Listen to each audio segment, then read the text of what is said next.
Hello everyone, I am Dr. Rajakumar Guduru, Assistant Professor of English, NIT Warangal. I welcome you all for the second episode on right words.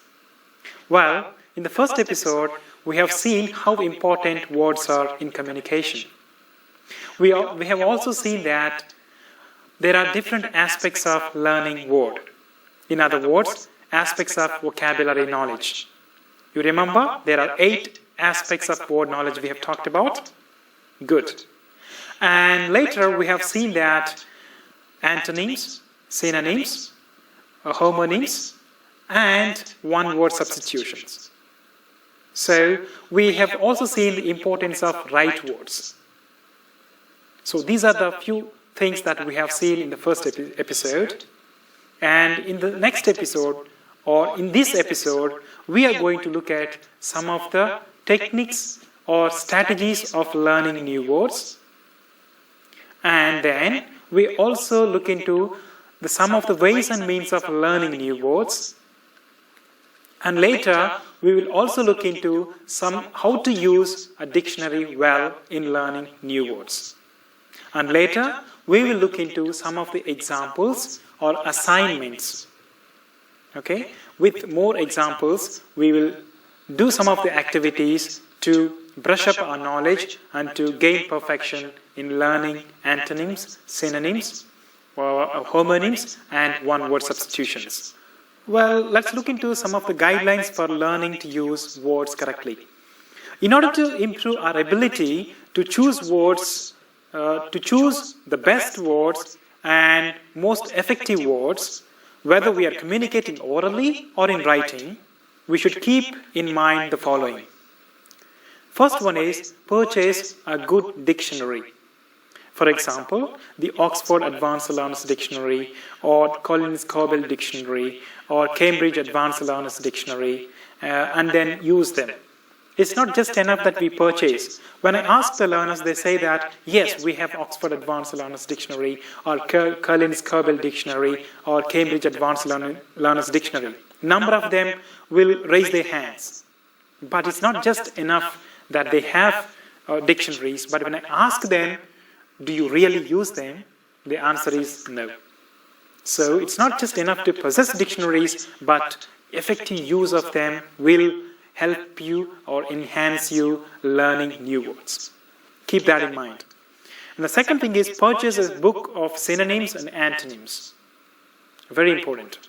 Such as Roget's International Thesaurus, and then use it. It's a very well-known book. Okay, you may buy it if you want it. And the third one is always take into account a word's possible connotations before you use it. And if those connotations don't seem appropriate for your intended audience, purpose, or subject matter, it's best to find a more appropriate word. Words have connotative meaning and denotative meaning. A denotative meaning is the exact meaning. Okay? The meaning as it is.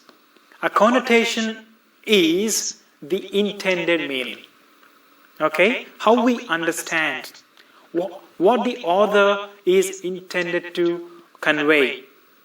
So, please keep in mind that a denotative meaning is different from a connotative meaning.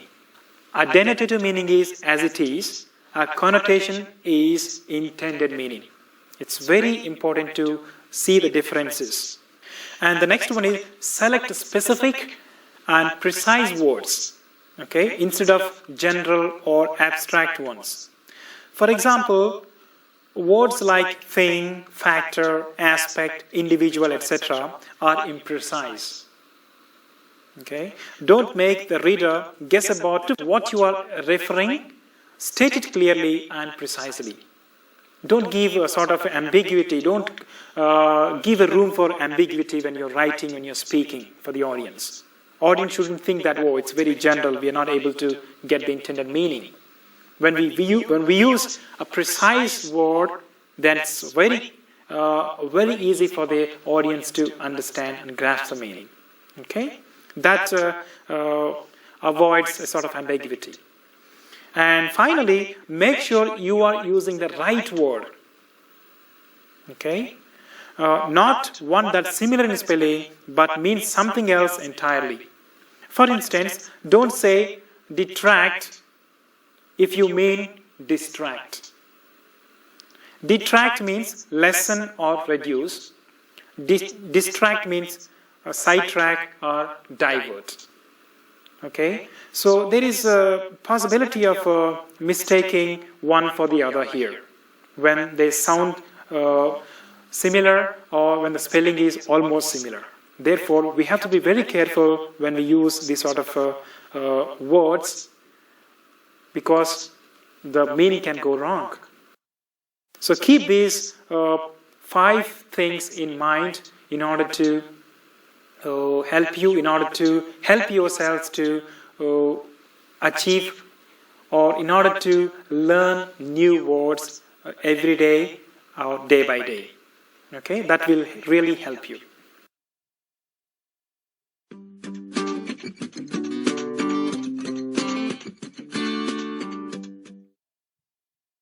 Let's look into some of the hints on gathering and studying words. Okay, it's a very important session. I want you to pay attention to this. We are talking about different levels of stages in the first episode. Do you remember? Research proves that there are different levels of vocabulary for different levels of learners at different stages.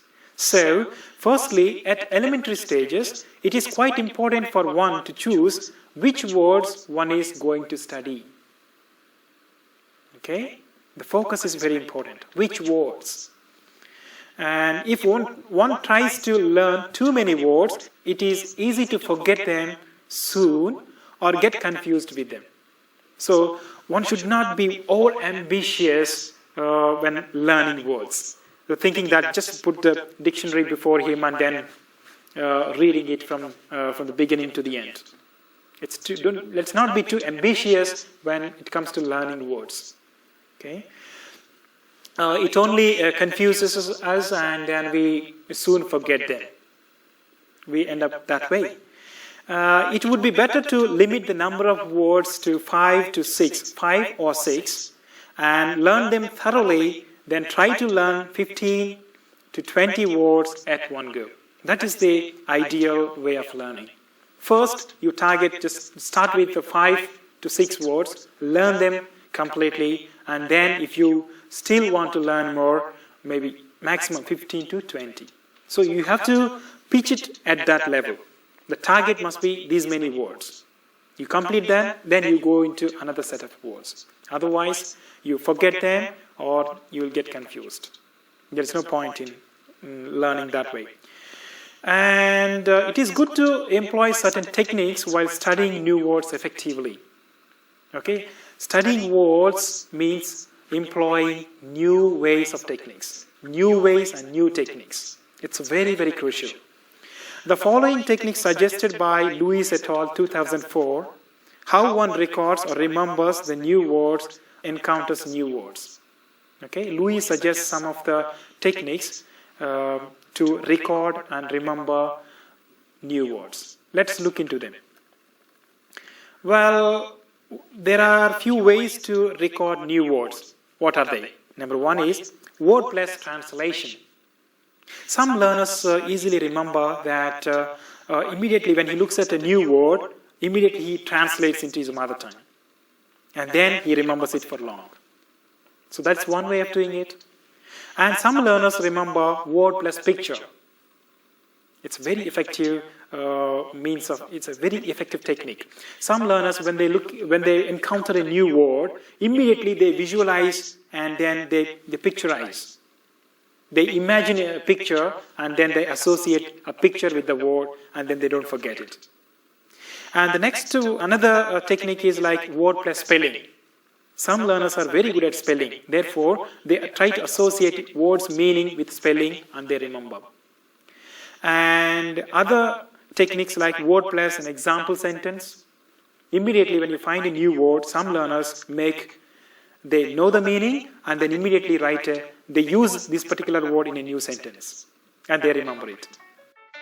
Another technique is that word plus definition in English. Immediately they look at the word, they refer to dictionary, and they learn the definition. And they remember it. And word plus pronunciation. Some people find it very strange, or some people find it very, very interesting, pronunciation of a new word that they have encountered. And therefore, when they recall later the meaning of the particular word, and they try to associate its meaning with the pronunciation, the strange pronunciation, or an odd pronunciation, or some interesting pronunciation, and they try to recall the meaning. And another way of recording a new word is that word plus opposite or synonym. Immediately when he looks at a word, he tries to think about or think of an opposite word or a synonym, or an antonym or a synonym immediately. So he tries to associate this way, and therefore he remembers it for a long time. And the next technique is word plus the text it came from. The text it came from. Word plus the text it came from. Immediately when the learner encounters in a particular story or in a particular paragraph in an interesting context, immediately he goes back to that context and tries to recall the meaning of the word when he encounters the same word in the next time. So these are some ways to record new words.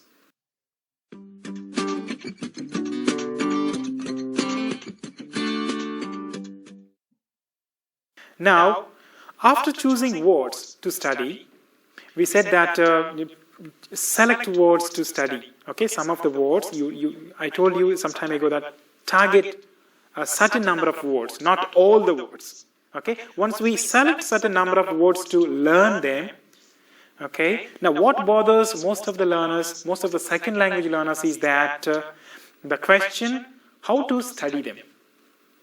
How should we study them? This is the question which mostly bothers the second language learners. There are plenty ways to study words.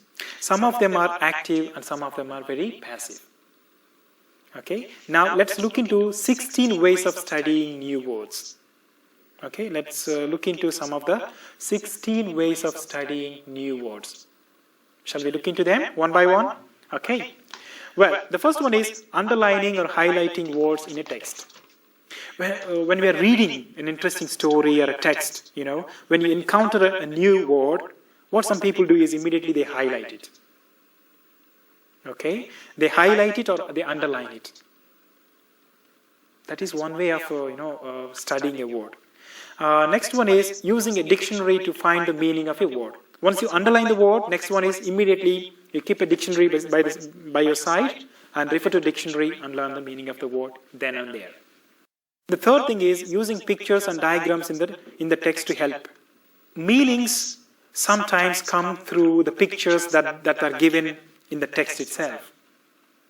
They may not be explicitly, the meanings may not be explicitly given in the text, but implicitly in the form of figures, in the form of diagrams, in the form of scenery or whatever. That particular picture illustrates the meaning of the new word.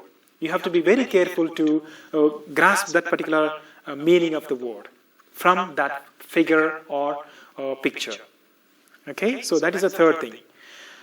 What's the third thing? The third thing is using pictures and diagrams in the text to help. The fourth one is keeping word lists and reading through them regularly. How do we study words? Even I do sometimes, what I do? I make, when I read a text, I make a small chit. I make a list of words, difficult words and their meanings and their pronunciations, and I keep them in my pocket, and wherever I go, I just take it, read it, and keep it in my pocket. And again, I read it and keep it. So I make a list of words, difficult words, and refer to them again and again whenever I feel like. So the more often I expose myself, the more repeatedly I look at them and learn them, I remember them. And then they become part and parcel of my communication, my vocabulary. So the fourth one is keeping word lists and reading through them regularly. And fifth one is using a vocabulary workbook to do exercises. There are a number of vocabulary workbook exercises. There are a number of vocabulary books in the market. You can buy according to your level. First of all, you have to know what is your level. Is your level elementary level, intermediate level, or advanced level? Find out what level you belong to, and then buy books, and then start doing exercises. That will help you. Okay, sixth way of studying words is that organizing new vocabulary in mind through mind maps or tables. Okay, so when we encounter a new word, we have to just draw a sort of mind map associated to that, and then we remember it.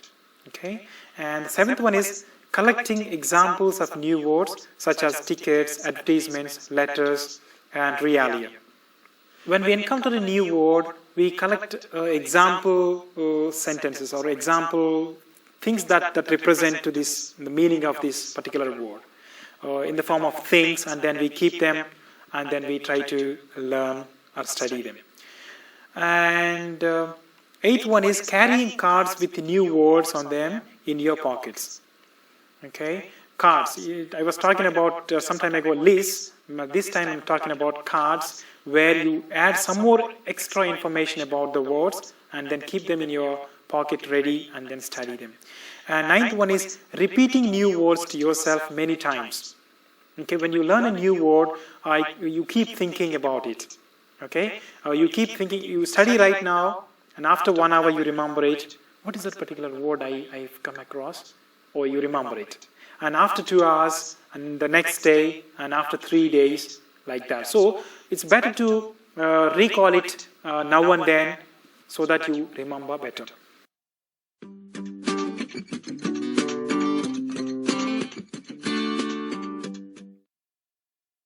The 10th way of studying a word is learning a poem or a song with new vocabulary in it.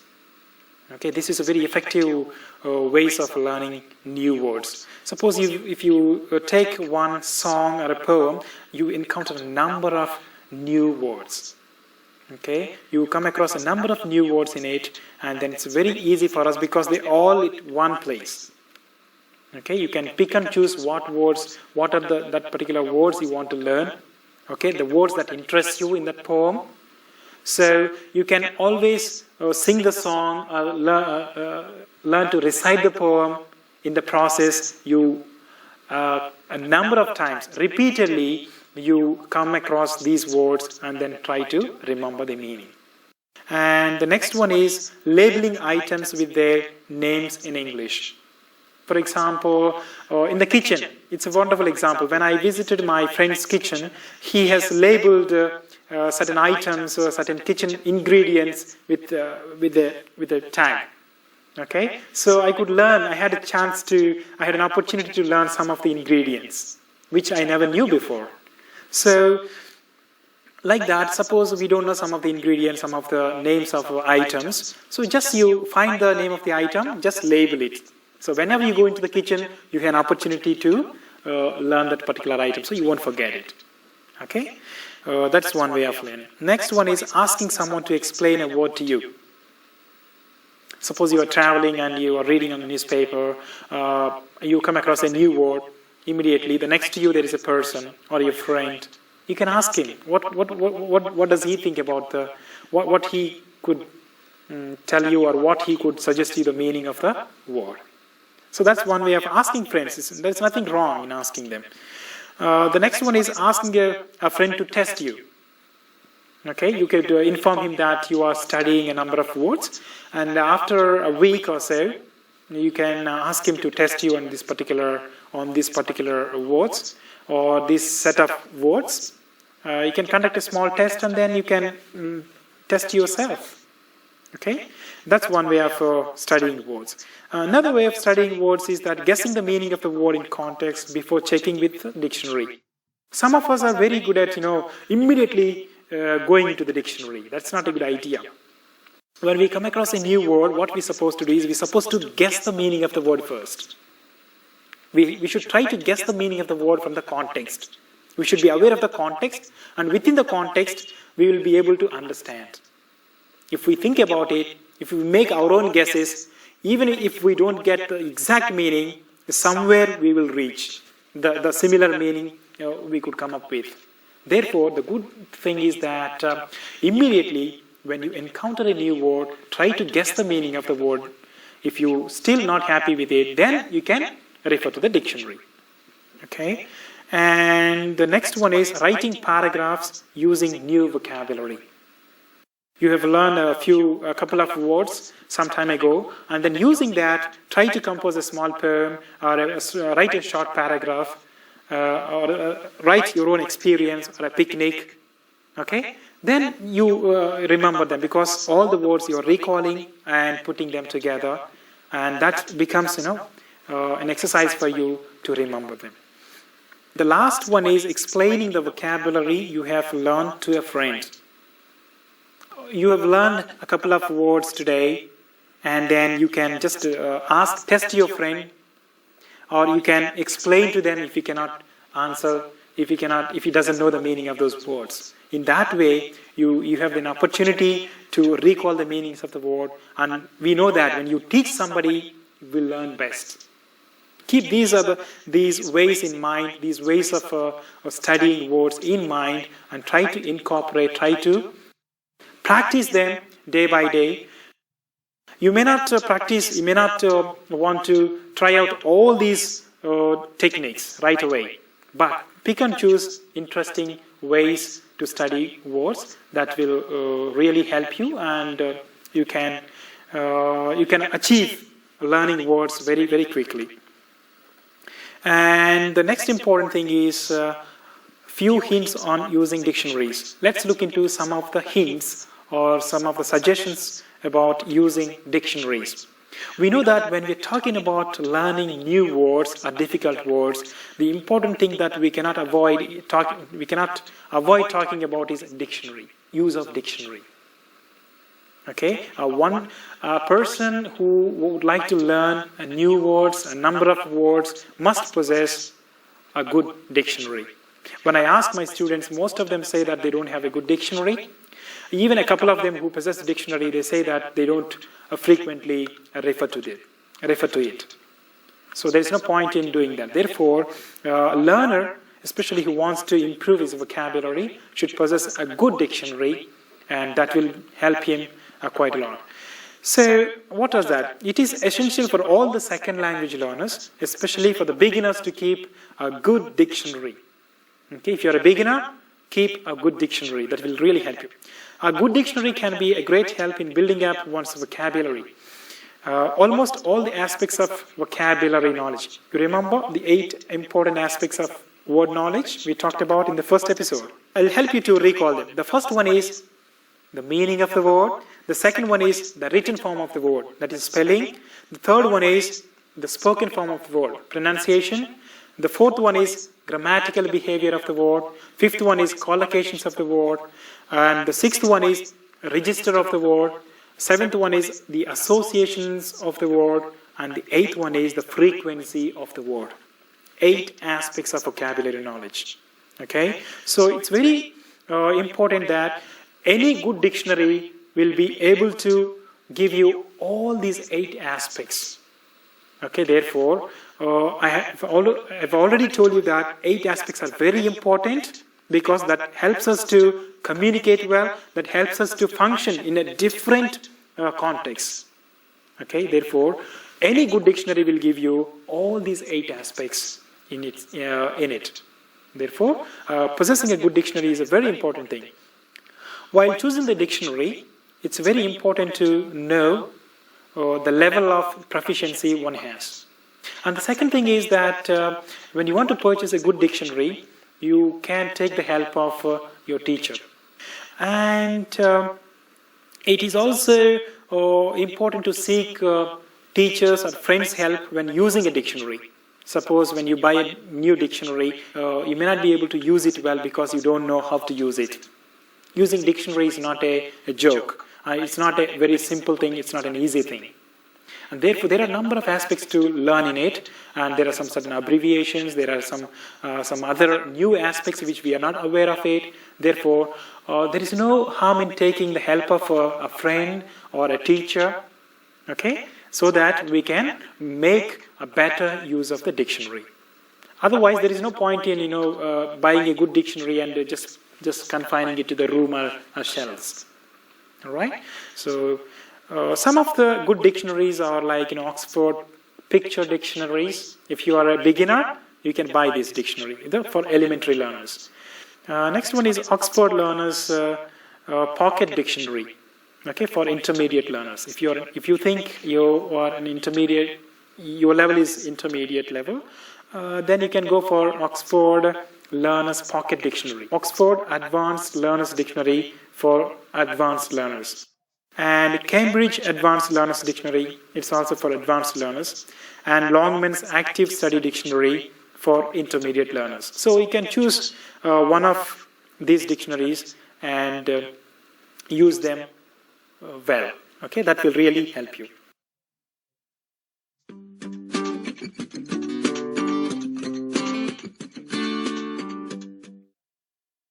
Finally, I would like to suggest you that by using specific and concrete words, okay, we can greatly improve our ability to communicate effectively.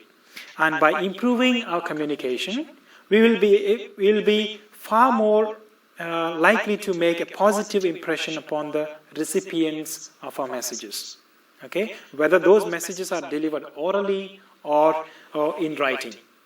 Okay, whether it's an oral communication or written communication doesn't matter, but it all depends upon the effective communication depends upon the number of right and correct and appropriate words that we choose to use.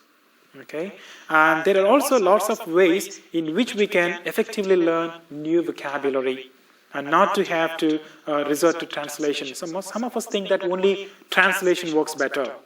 Immediately you encounter a new word and immediately translate it and then learn it. That's the only way of, that's the only strategy most of the learners, most of the second language learners are, blessed with. But that's not true. We have seen a number of ways to record new words. We have seen a number of ways to learn new words. You can pick and choose whatever is feasible for you and then use it appropriately. Okay? And we have to learn new words in context and take plenty of chances to practice. These are the two important things. When we are learning new words, the context is very, very important thing. Out of context is very difficult to learn. It's very difficult to learn the meanings of the words in isolation.